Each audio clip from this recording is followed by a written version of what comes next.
Hello everybody and welcome back. My name is Winback, and on today's episode of Heroes of the Storm, we're going to be playing the newly reworked Johanna, and this video will be releasing alongside the Medivh video for our A through Z playthrough. So 10 videos this week. It's going to be a nightmare, but I'm going to enjoy every single little bit of it. You're welcome. It's a YouTube video after all though, so feel free to like, comment, and subscribe your heart out. And today on Alterac Past, you're going to be seeing Kael'thas, Anduin, Raynor, Stitches, Johanna versus Brightwing, Tychus, Malthael, Mephisto, and Mal'Ganis. This is one of my placement games for Storm League, so this was drafted, luckily enough, and I think Joe is in a position where you can draft her in basically any position currently. It's really good. But anyway, if you're not familiar with Johanna's abilities, your Q is called Punish. It's a really short wind-up slow that you do in an AoE in front of Johanna. W is called Condemn. That is going to pull people towards you in a circular fashion around Johanna after winding up for a short duration. And then it is going to do extra damage to minions, mercenaries. I think that's it, right? Yep, minions and mercenaries. 200% increased damage. It's going to not slow people. It's going to stun people when it pulls them in. It's going to stun heroes when it pulls them in. And it is Johanna's main form of engage. Really strong ability. And then your E, it's called Shield Glare. It's just a big conal ability that you fling out in front of you, blinding people for a full 1.5 seconds. It does a tiny amount of damage as well, even less than your auto attack. Looks like it's about half of your auto attack, if that. Not really something you want to use for the damage, definitely something you want to use for the blind. So, the final button in your base kit is your trait. That is your Iron Skin on your D key. That is going to make your hero completely unstoppable and is going to give you a shield for, I believe it was 4 seconds? Yeah, 4 seconds, and then once that shield breaks or ends, you're no longer unstoppable. Stitches getting trashed in the bottom lane. The Stitches was a late pick, and I guess the person decided that they wanted to offlane with Stitches because a lot of streamers and pro players and whatever have been saying that Stitches is a decent offlaner. I'm not sure how that goes yet. I haven't tried it myself, but can't really blame a guy for doing some experimentation, I guess, because that's ultimately what we're doing as well. Now, Johanna, her ultimate Falling Sword got updated, but her ultimate Blessed Shield did not. And this is not going to be a Falling Sword game.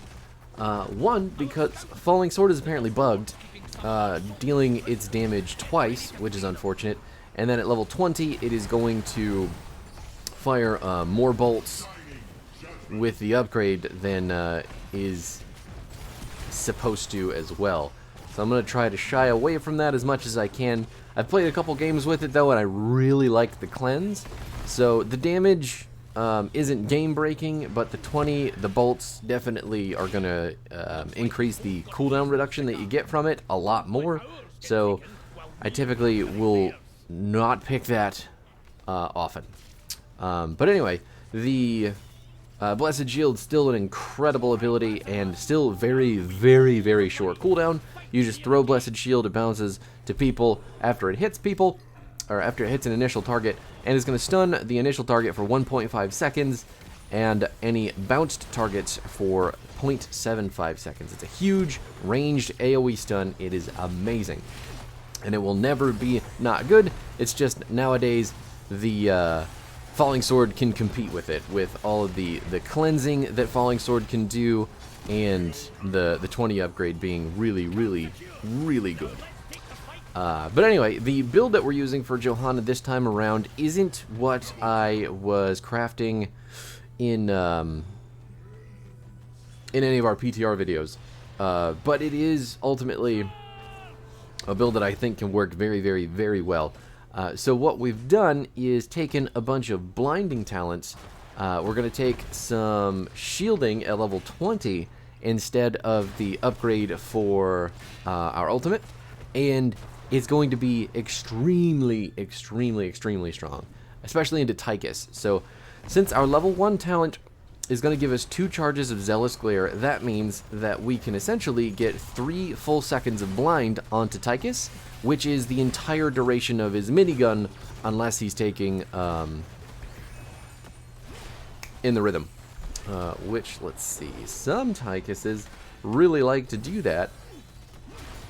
He did not. He took the bigger they are. So we can basically blind out the entire duration of Tychus's minigun, and really that's our biggest counter on the enemy team, if we're being honest. Just going to use my shield right there. Anduin pulls the correct target, which is the Rainer, which is fantastic. Our team is 4 out of the 5 reworks. I just noticed Stitches again. So if we had had a Avala instead of a Kel'Thas, I mean, we would have an entire rework team, while the enemy team kind of doesn't. So, whatever. But the build in its entirety is going to be Zealous Glare at 1, Hold Your Ground at 4, Conviction will be your 7, 10 is going to be Blessed Shield, 13 will be Blessed Hammer, 16 is going to be Holy Renewal, and 20 will be Blinded by the Light. This build, ultimately, again, is going to blind Tychus a shitload. It's also going to blind Malthael quite a bit. Not that he's as big a deal, but he can apply his trait a lot less if he's blinded. And once we hit the 20 mark, we're going to be able to apply the Storm Shield that Johanna has so often, because you can reduce the cooldown of that ability with your blinds when you're hitting heroes. And given that you're also reducing the cooldown of your 13 talent, the Blessed Hammer, with the number of heroes hit by your abilities, there's just a lot of shit that you can spam on this hero these days, and is going to be super impactful. Trading 1 for 1, it looks like, with the Malthael and the Stitch is not the best thing, I think, in the world, but certainly not the worst. Gonna go ahead and shield through all that minigun damage, don't have to worry about it too much at all. The reason that I went for Hold Your Ground at 4 is because of mainly the Tychus and the Malthael with the last rites. So, I think the level 4 talent tier is now up to you as far as what you're playing into, and it is a very fluid tier. You can pick any of the 3 talents to make the best use of Johanna in whatever game that you're playing. Specifically this one, I need Hold Your Ground because I need the shorter cooldown, I need the bigger AoE, or sorry, the bigger shield, and it is super important for us to have that shield on a shorter cooldown for Tychus and Malthael, and then being able to get out of stuff like Mephisto's ult there, especially when Johanna can just walk up with her unstoppable and block it from getting over to her teammates. It's fantastic. Absolutely amazing. And then the reason that Subdue doesn't work as well is because ultimately Tychus, Malthael, and Mephisto should all be fairly separate from Brightwing and Mal'Ganis, so it's ultimately going to be a lot more difficult to hit our Q on even 2 people, let alone 4. And then the Eternal Retaliation, the increased cooldown and mana cost for your W, isn't as necessarily good because we have Kel'Thas and Raynor, and even Stitches to some extent can wave clear just fine. So our normal W is going to do plenty of wave clear. We don't have to worry about getting anything extremely oh, there's a fly in front of my face. We don't have to worry about getting or going overboard with the wave clear on Johanna. If we were on something like Tomb of the Spider Queen, or really heavy rotation maps that are small that we need to get waves done quick, I'd probably take Eternal Retaliation, but still. Hold Your Ground's always going to be good. So is Subdue. Both of those always going to be amazing picks. And, ooh, Mal'Ganis just trying to go in. He's got the Dark Conversion. Wasn't looking for that, I'll be honest with you. Not many people, other than myself, picked that. So, that's pretty cool to see someone else do it.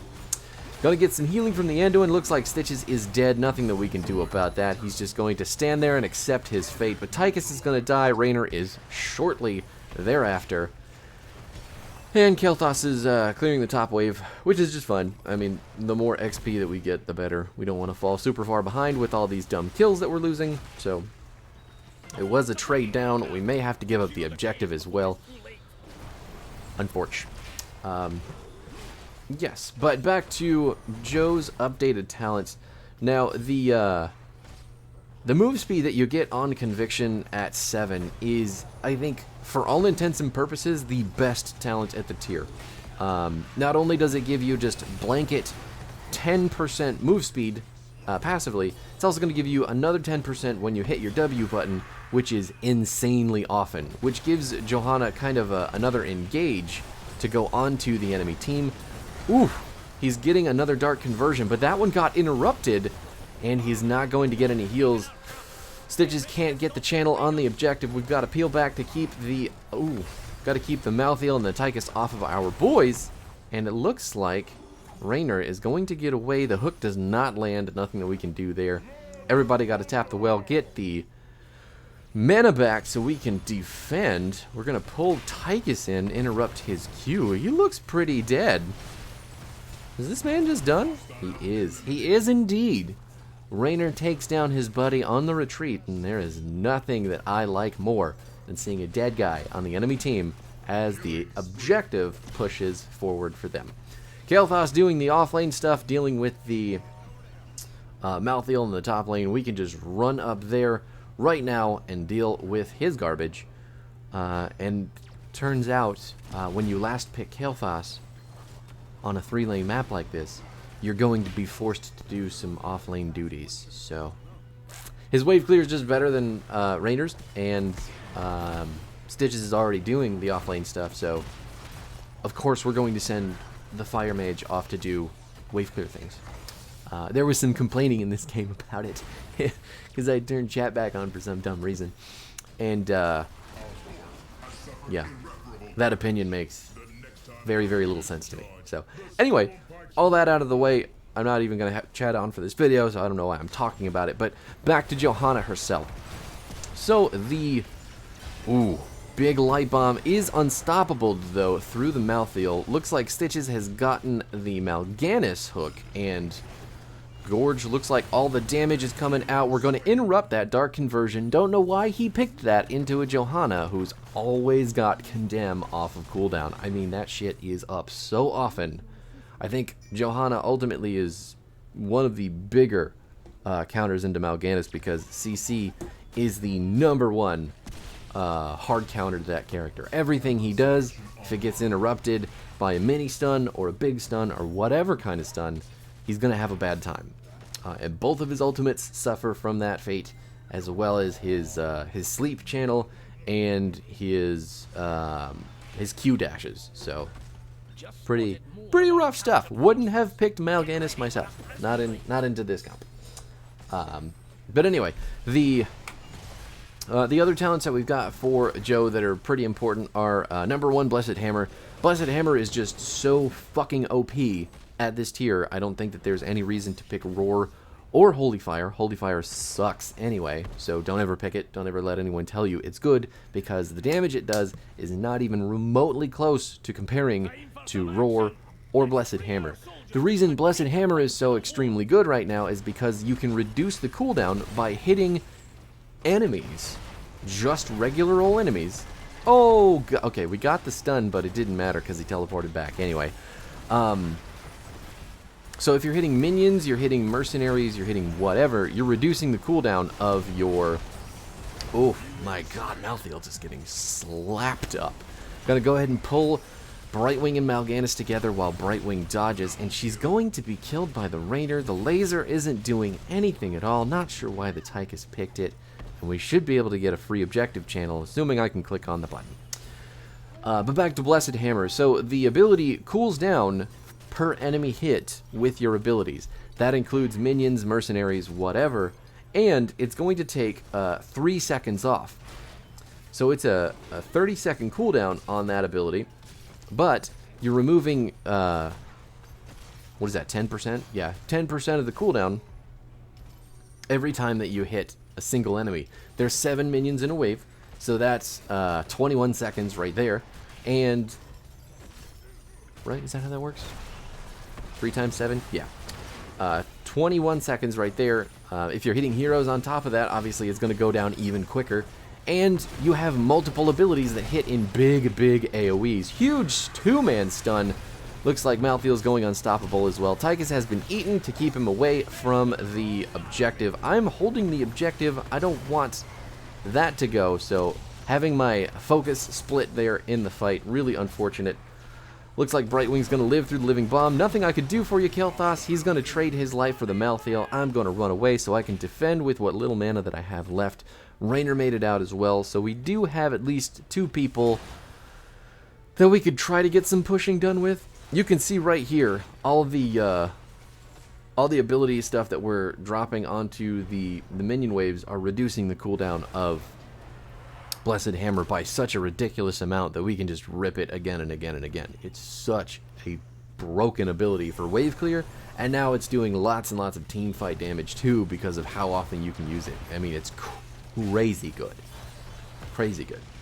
All that being said, I still think Roar has a place. I think Roar is extremely strong, especially if you're taking Subdue and you're going for a lot of really thick Qs, but I think you can reasonably say that Blessed Hammer is a very much whenever you want to kind of pick. No matter what game you're in, Blessed Hammer will always be good.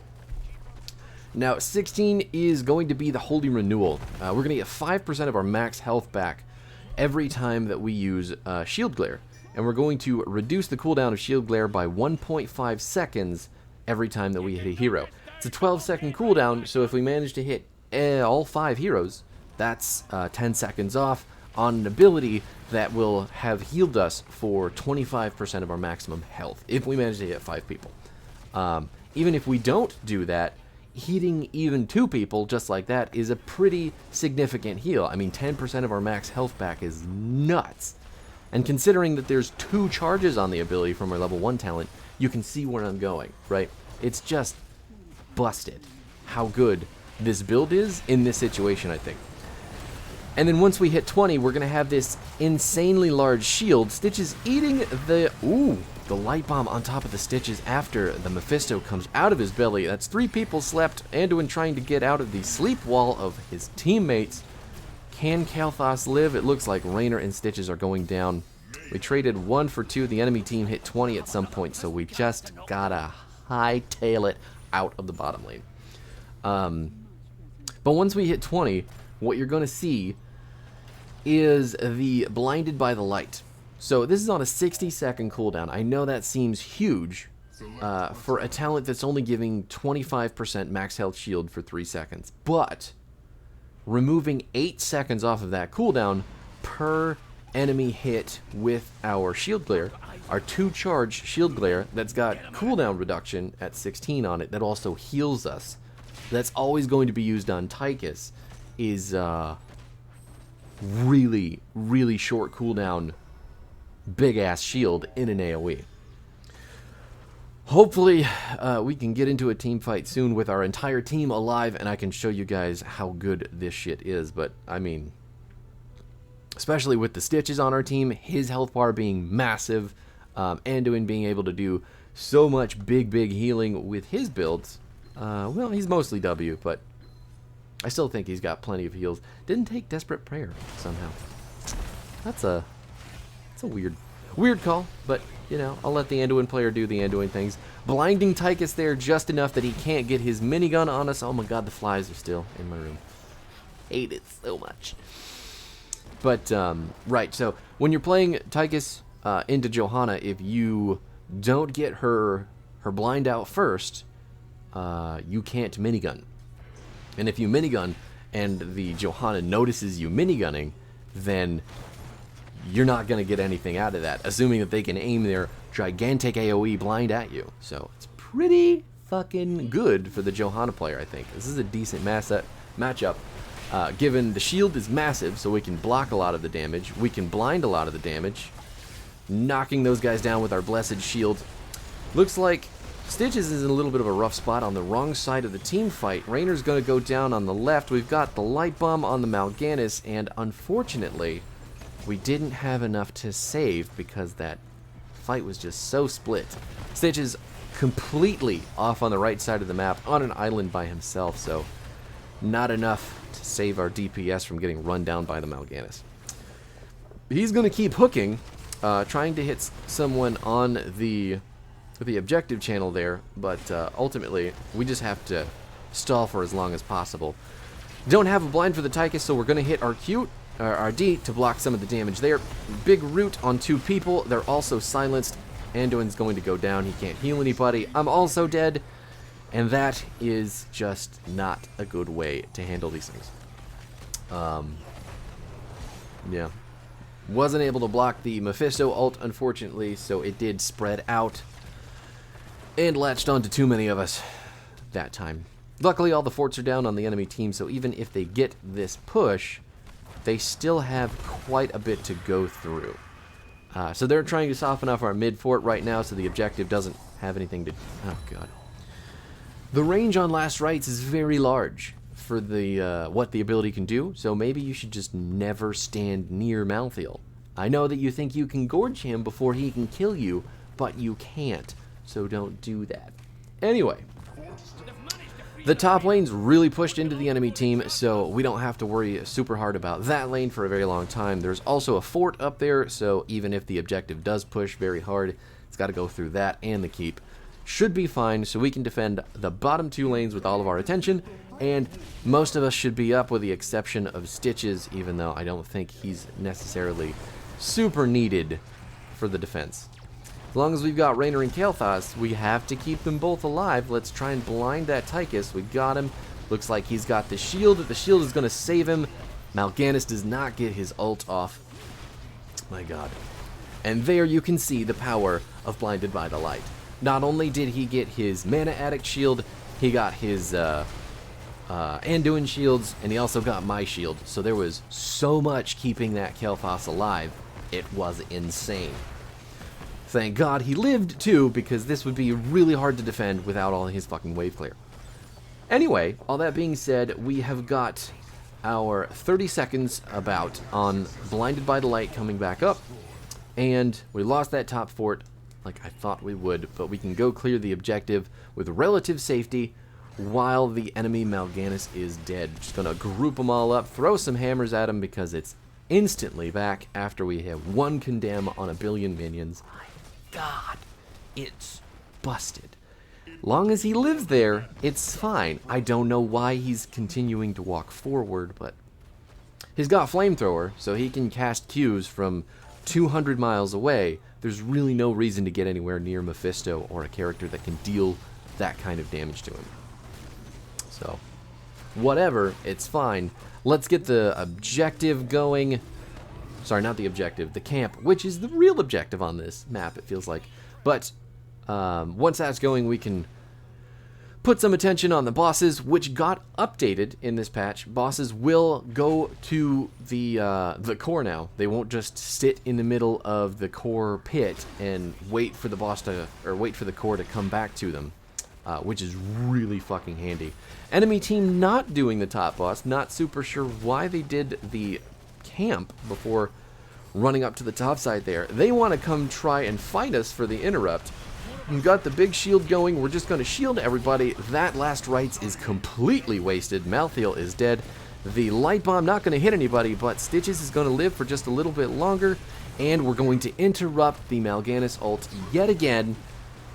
Cannot absolutely figure out why that man keeps just ripping it in the middle of my team when I have such a massive stun just winding up around me basically all the time. It's crazy.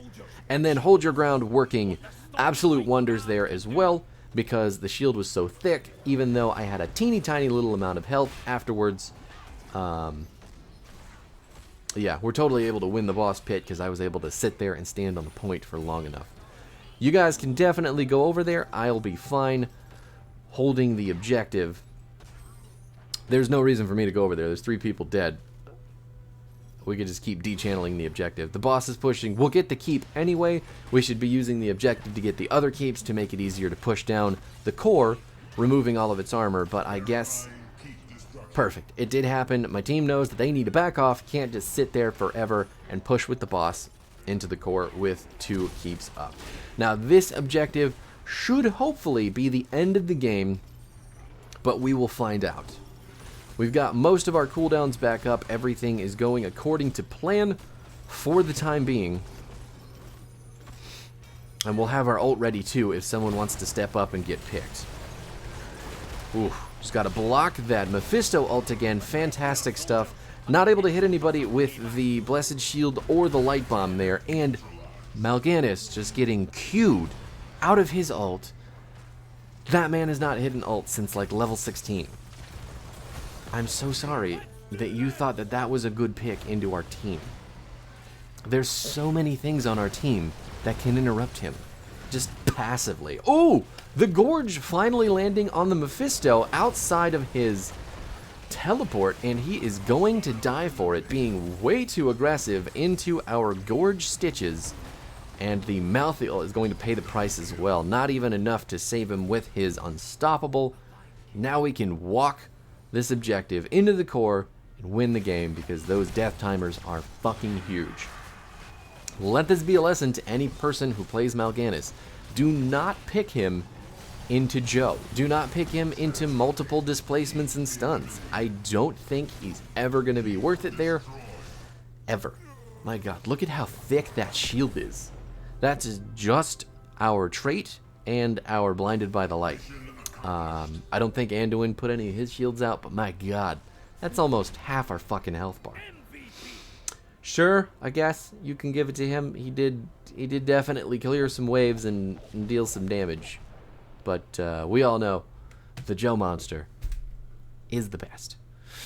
So Zealous Glare at 1, Hold Your Ground at 4, 7 is Conviction, Blessed Shield at 10, Blessed Hammer at 13, Holy Renewal at 16, and Blinded by the Light at 20. This build synergizes with itself so well. My god, it feels good.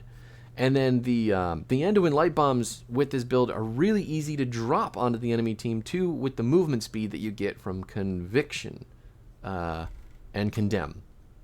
Right? Yeah, that's what it's called. So it's just solid amounts of move speed, of CC, of blinding for this man down here. 5 deaths, only 2 kills on the Tychus. And I 100% believe that we took that damage number from this character down very, very far. So he took the bigger they are. He took that's the stuff. Sizzling attacks too. Like he went full in on the auto attacks and didn't bother to check our talents, because he's just getting his shit blinded out of control. Even if he'd picked Q though, I'm not sure if that would have changed it all for him, because our W interrupts his Q channel. So yeah, the overkill, I don't think that would have helped him either. So it's kind of hilarious that Joe with this build specifically is a very good counter to Tychus, even though Tychus is supposed to counter tanks. So just feels good, man. This build is awesome. Joe has other builds too. She's now got a diverse talent tree, which is very nice, and that is going to come in handy when playing her into lots of things, because she is very pickable in very, very many spots, and it's just good. We soaked 96,000 damage. Holy shit. Anyway, that's it for this video. Let's see, who's next? We got Vala, Anduin, Raynor, and Stitches to go through. We'll probably do Raynor next. Yeah, Raynor's the easiest, so we'll stick with him. It will be Medivh and Johanna, and then it will be May and Raynor. Right, May's the next one. And we'll just deal with the rest of this as the week goes. Thanks for hanging out if you made it this far. I will see you next time.